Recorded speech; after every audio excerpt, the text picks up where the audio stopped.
We need about 2 tablespoons of chopped parsley.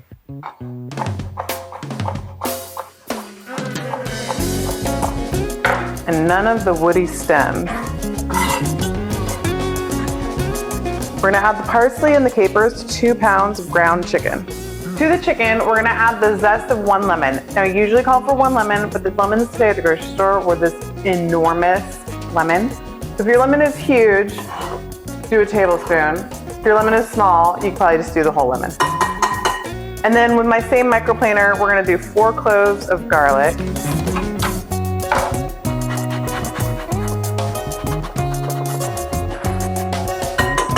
To the bowl, I'm gonna add a cup of panko. You can use regular breadcrumbs too, but I just prefer panko. It's a little bit lighter.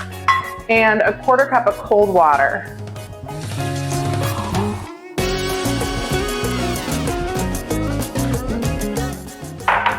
1 egg.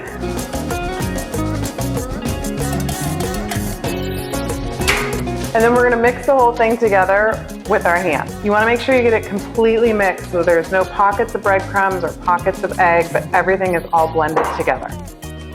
Here's the part that gets a little bit tedious. We're gonna scoop out each meatball with an ice cream scooper and portion it onto a cookie sheet. And then we'll roll them into a shape. So first, we scoop. Once you have all your meatballs formed, they're gonna be this crazy, unruly shape. The trick to getting them smooth is to get your hands wet with cold water and then roll them out in your hand.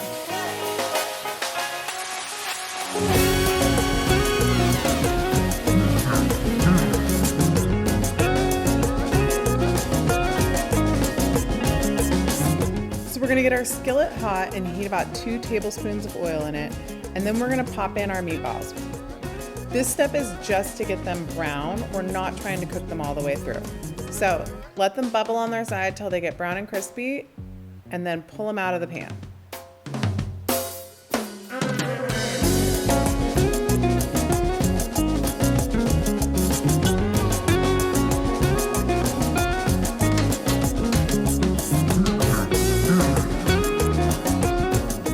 To make the sauce, we're gonna melt 4 tablespoons of butter in the skillet that the meatballs just came out of, and then add to that 2 tablespoons of flour.